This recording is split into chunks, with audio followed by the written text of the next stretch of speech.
ቦኒ የተባለችው ይህች እህታችን ዛሬ ከሰዓታት በፊት ራሷን ማጥፋቷን ሰምተናል። እጅግ በጣም ያሳዝናል፣ ልብ ይሰብራል። ለወዳጅ ዘመዶቿ ለጓደኞቿ በጠቅላላ ከወዲሁ መጽናናትን እመኛለሁ። እህታችን የበደልኳችሁ፣ ያስቀየምኳችሁ፣ ያሳዘንኳችሁ ካላችሁ ይቅር በሉኝ። እናንተም ደግሞ የበደላችሁኝ፣ ያስከፋችሁኝ፣ ያስቀየማችሁኝን በጠቅላላ ይቅር ብያችኋለሁ። ዛሬ የእረፍቴ ቀን ነው። በምድር ላይ ግን እንድቆይ የሚያደርገኝ ምንም አይነት ተስፋ የለም።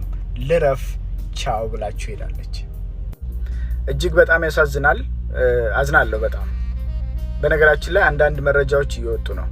እህታችን ሶሻል ሚዲያ ላይ ተጽዕኖ ፈጣሪ መሆኗን ታውቃላችሁ። በቲክታክ ኦልሞስት 900,000 ተከታይ አፍርታለች። ኦልሞስት 1 ሚሊዮን እየተቃረበ ያለ።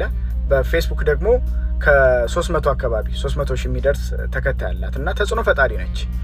እና እንደዛ ሲሆን በምታራምደው ሀሳብ ይመስለኛል ብዙዎች ተቃውሞ፣ ስድብ፣ ትችት፣ የተለያየ ነገር ጥላቻ ታስተናግድ እንደነበረ ነው መረጃዎች እየወጡ ያሉት። እና አንዳንድ ሰዎች አሉ እዚህ ጋር ስታዩዋቸው ለብሰው ሲዘንጡ፣ ሲጨፍሩ፣ እስክስታ ሲሉ ምናምን ሲመክሩ ታዩዋቸዋላችሁ። ዩዘር የሚል ደግሞ 50 አካውንት ከፍተዋል። ተሳድበው ይሮጣሉ። ልክ በህፃንነት እንዲበራ አንኳኩቶ እንደሚሮጥ ህፃን ልጅ ማለት ነው። ባለቤቱ ወጥቶ ሲከፍት ሰው የለም። እና ዩዘር ማለት ለኔ እንደዛ ናቸው። በቃ የሆነ ስድብ ብትናርጎ ይሮጣል። ምንድነው ችግራቸው ካላችሁ በራስ መተማመን የላቸውም፣ ፈሪዎች ናቸው።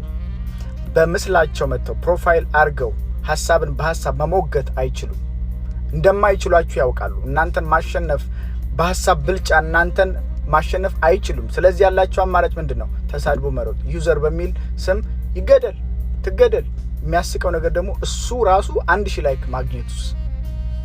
እና እንደዚህ አይነት ትንሽ በአለም ደረጃ በፐርሰንቴጅ ቢታይ አብላጫውን ቁጥር የምንወስድ ይመስለኛል ተሳድቦ በመሮጥ። እና ያ ደግሞ ቆም ብላችሁ አስቡ። ያን የምታደርጉ ሰዎች ራሳችሁን ታውቃላችሁ። ቆም ብላችሁ አስቡ። ከልጅነት ያመጣችሁ ትራማ ሊሆን ይችላል። እየተሰደባችሁ፣ እየተገፋችሁ፣ ሰፈር ውስጥ እየተመታችሁ፣ አክስት አጎትህ ከመንገድ መጥቶ ሮጠ ልታቅፈው ስትል ዞር በል ተብላችሁ ሊሆን ይችላል። እናንተ ቆም ብላችሁ ከዚህ ነገር እንዴት ነው መውጣው፣ እንዴት ነው ምናምን ብላችሁ አስቡ። እና ጥላቻን አናስፋፋ ለማለት ፈልጌ ነው። ፍቅር ያሸንፋል።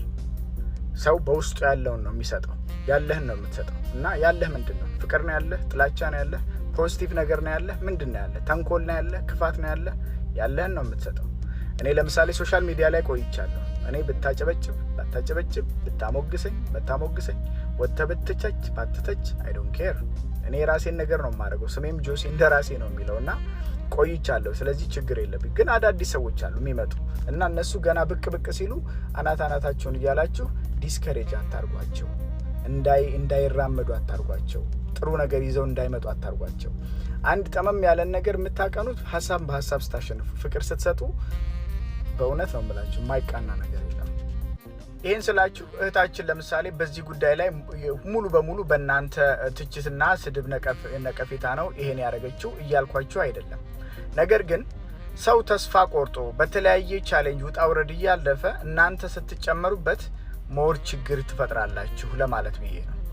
ነገር ግን በተቃራኒው ደግሞ እየጠፋ ያለን ተስፋ፣ የሰው ልጅ በተስፋ ነው የሚኖረው።